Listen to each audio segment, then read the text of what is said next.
Assalamualaikum warahmatullahi wabarakatuh. Selamat datang kembali di channel YouTube Widayakas Laboratory, teman-teman semuanya. Baik, ya beberapa hari lalu belum sempat upload video tutorial lagi ya karena ada beberapa kesibukan, dan akhirnya di hari ini saya mencoba untuk memberikan sebuah tutorial kembali ya. Tutorial lanjutan dari materi sebelumnya ya, yang membahas tentang ADC multi channel dengan menggunakan polling conversion. Nah, di tutorial kita kali ini saya akan membahas tentang topiknya masih sama ADC dan multi channel juga. Hanya saja metode konversinya kita akan menggunakan DMA atau Direct Memory Access ya, DMA. Baik, jadi di microcontroller STM32 itu ada beberapa mode atau beberapa metode konversi. Yang pertama ada polling konversi, lalu ada DMA dan interrupt ya atau interupsi.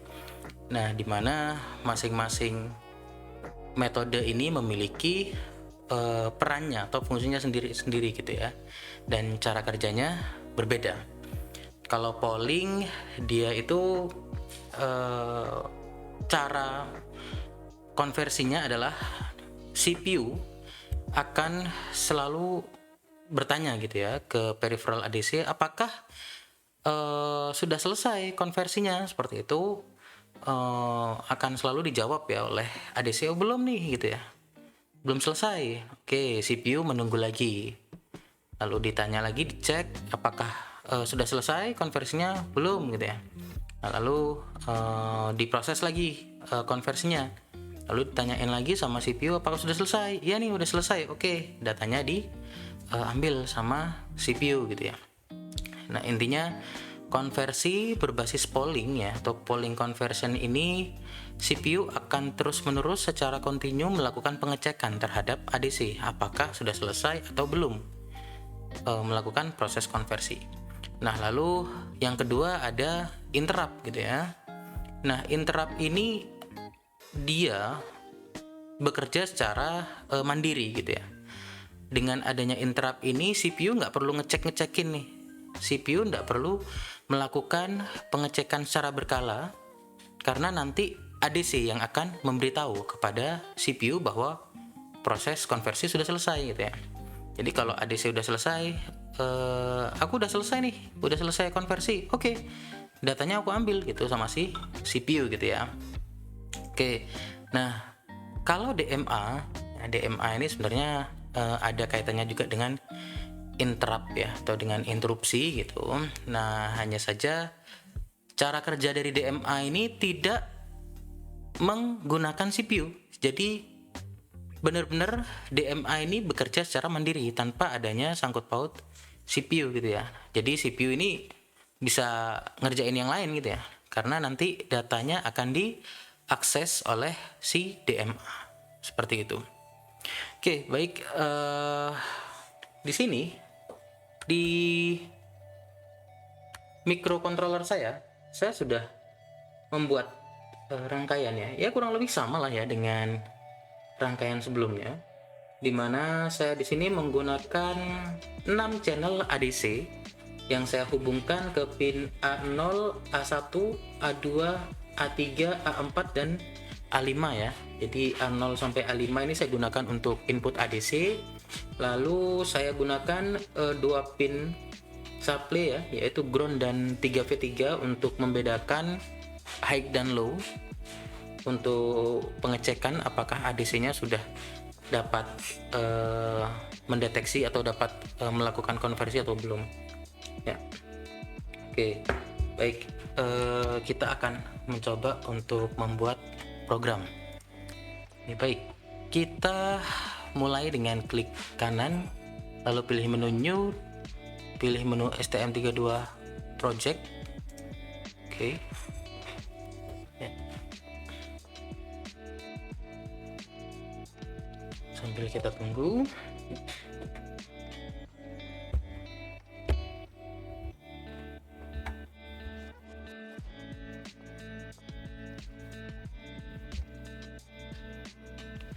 Ya, kita pilih F401 CCU 6.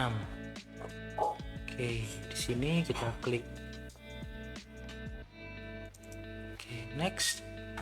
Kita beri nama tutorial 4 ADC multi channel ya. DMA conversion. Oke. Ya.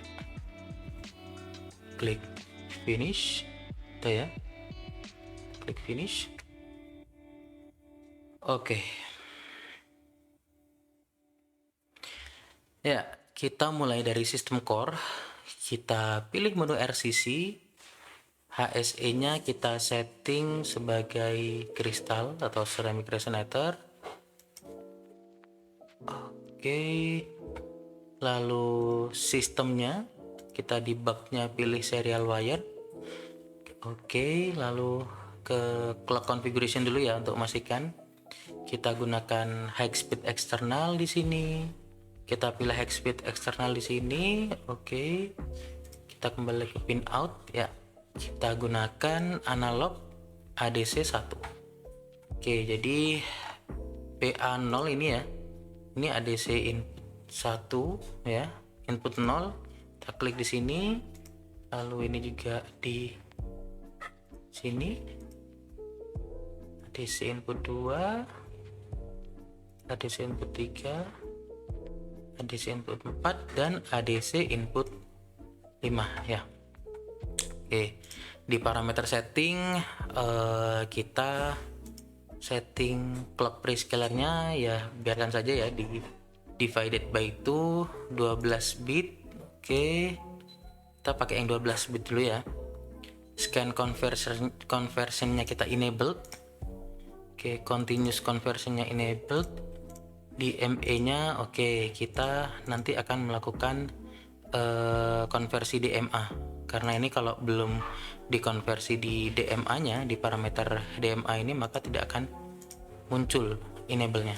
Oke, itu nanti akan kita proses setelah ini. Lalu number of conversion kita isi dengan 6 ya. 6. Oke. Lalu rank-nya akan secara otomatis muncul ada 6 ya. Mengikuti dengan berapa channel yang akan kita konversi. Ya, di rank 1 kita pilih channel 0 ya. Lalu cycles-nya saya pilih yang paling tinggi di sini 480 cycles. Oke, lalu di rank 2 kita ganti channel 1. Cycles-nya sama semua ya. Oke. Rank 3 di channel 2. Cycles-nya 480. Rank 4 channel 3 0123. Lalu channel 4. Oke. Rank 6 channel 5 480 cycles. Oke. Ya, jadi ini sudah seperti ini. Lalu kita masuk ke tab DMA settings di sini. Nah, di sini ada tombol add ya. Kita tambahkan apa yang ingin kita masukkan di sini. Nah, di sini ada ADC ya. Oke, ADC kita pilih peripheral to memory ya. Di sini ada peripheral to memory. Priority-nya kita biarkan di low. Oke, DMA 2 stream 0, DMA 2 stream 4 kita pilih yang stream 0. Oke, lalu modenya kita pilih yang circular. Oke. Lalu kita biarkan di memori. Kita klik ya. Data width-nya biarkan saja di half word. Oke, clock configuration sudah, HSE oke. ADC parameter settings. Oke, kita pastikan. Nah, di DMA continuous di sini ya. Oke, kita pilih enable. Ya. Oke, sudah. Jika sudah, maka berikutnya kita langsung save saja. Oke, baik. Setelah kita melakukan konfigurasi pada wizard, pada konfigurator microcontroller, maka berikutnya kita akan membuat program ya. Oke, di sini kita akan memulai ya dengan kita buat define terlebih dahulu ya. Kita definisikan define num of input itu sebenarnya oke. Num of input ini adalah berapa banyaknya input gitu ya. Oke, baik. Lalu kita akan membuat variabel untuk menyimpan data dari ADC. Saya gunakan 16 bit ADC value num of input. Oke. Ya. Oke. Lalu di main ya, di integer main ini kita masukkan program di sini. File ADC start. Kita pilih yang di MA. Oke, HADC1 ini ya, jadi di sini perlu unsigned integer 32 bit ya. Jadi kita harus menjadikan ke dalam bentuk 32 bit. Oke, dan akan di store ke edisi ADC value dengan panjang sebanyak 6. Oke. Ya, kita build. Oke. Ya, kalau kita lihat di sini tidak ada error ya. 6 ini kita bisa ganti dengan 6 of input. Oke, ya. Oke, jadi seperti ini ya programnya. Lalu kita coba upload ke microcontroller. Kita pilih tutorial 4 ini ya. ADC multi channel DMA conversion. Oke, klik OK. Ya. Biar diupload dulu. Oke. Ya, sudah berhasil di-upload. Lalu berikutnya adalah kita coba untuk melakukan debug di sini untuk mengecek apakah sudah berhasil. Ya. Oke, kita pilih menu Live Expressions. Di sini sudah ada ADC value ya. Nah, ini ada 6 channel. Kita klik run. Oke. Nah, ini kalau dilihat di kolom-kolom ini sudah berjalan ADC-nya. Di sini ada nilai-nilai yang berubah, berarti menandakan bahwa ADC kita sudah bisa melakukan proses konversi. Dan kalau dilihat di rangkaian ini, di sini semua channel input 6 ADC ke 6 channelnya ini saya masukkan atau saya hubungkan dengan groundnya. Maka kalau kita lihat dari nilainya, di sini ada yang 0, 1, 2, dan 3 ya, berubah-ubah, tapi masih berada di rentang 0 ya, masih ada di nilai-nilai yang paling bawah gitu ya.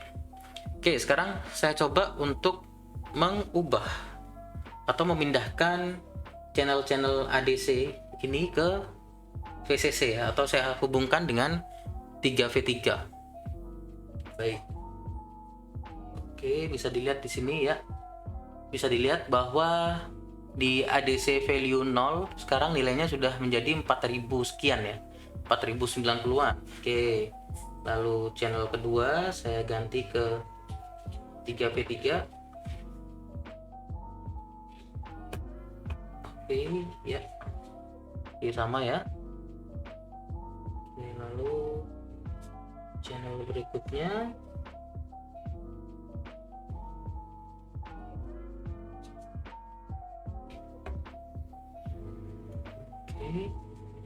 sama 4000 sekian sejauh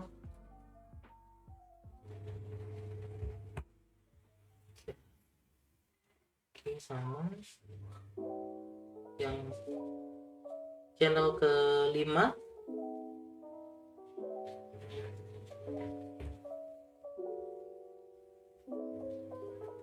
Oke.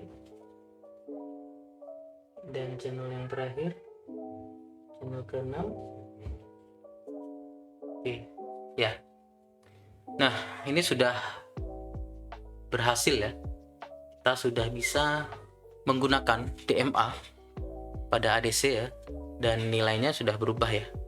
Dari yang awalnya 0, 1, 2, 3 yang fluktuatif berubah menjadi 4093, 4091 ya.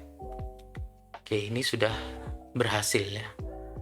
Oke, kita mungkin saya akan sedikit bermain ya di sini. Kita coba, misalkan saya ingin menambahkan gitu ya, menambahkan GPIO LED. Kita coba ya. Kita coba apakah bisa ya.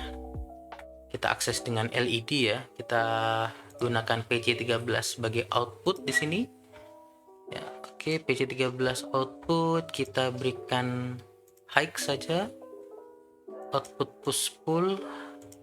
Low, user labelnya adalah built-in LED gitu ya. Oke, sudah. Ya, kita save. Oke, dia akan kembali melakukan rekonfigurasi. Oke, baik. Di sini saya akan mencoba untuk membaca nilai dari ADC value index ke 0 ya. Jadi saya akan buat logika if di sini ya. If jika ADC value 0 gitu ya. Misalkan saya ambil, karena tadi nilainya ini saya coba pindahkan dulu input ke 0-nya, saya pindah ke ground. Oke ya. Jika ADC value 0 lebih dari, ya saya anggap 2048 gitu ya, saya ambil nilai tengahnya, maka di sini kita akan membuat program menyalakan LED hal ADC hal GPIO. Oke, right. Nah, pin, nah ini ada built-in LED GPIO port, dan GPIO nya pinnya adalah built-in LED pin gitu ya. Pin state nya adalah kita kasih 0 gitu ya, karena 0 ini akan menyalakan LED gitu. Else, maka ini kita ganti menjadi state nya 1. Oke, kita build terlebih dahulu ya. Oke, kita upload programnya.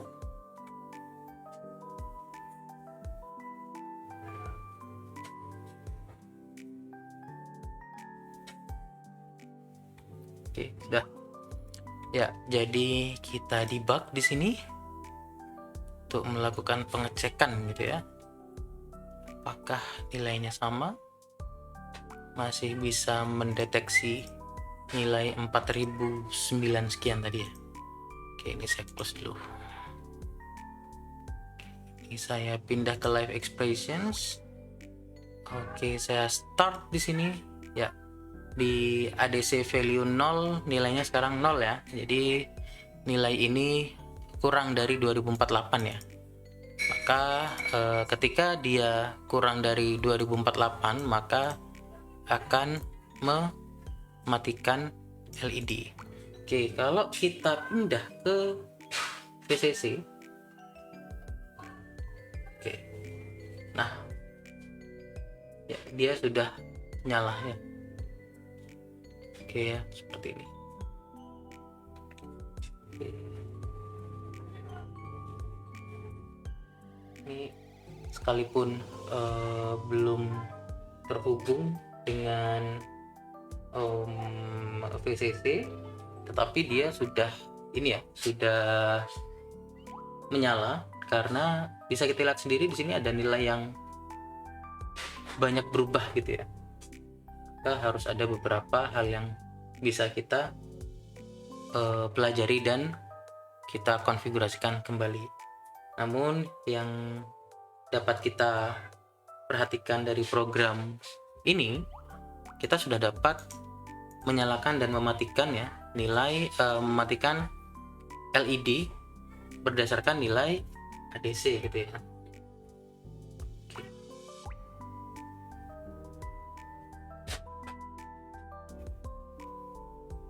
Oke. Baik. Ya, jadi itu adalah salah satu penerapan konversi ADC berdasarkan berdasarkan DMA, konversi DMA. Nah, jadi kita dapat melakukan konversi ADC itu berdasarkan 3 jenis ya, atau 3 mode, yaitu mode polling, mode DMA, dan mode interrupt. Dan kita sudah mencoba melakukan pembacaan ADC dengan menggunakan metode polling dan metode DMA. Oke, mungkin di tutorial berikutnya saya akan mencoba untuk memberikan tutorial bagaimana cara melakukan pembacaan ADC menggunakan metode interrupt. Oke.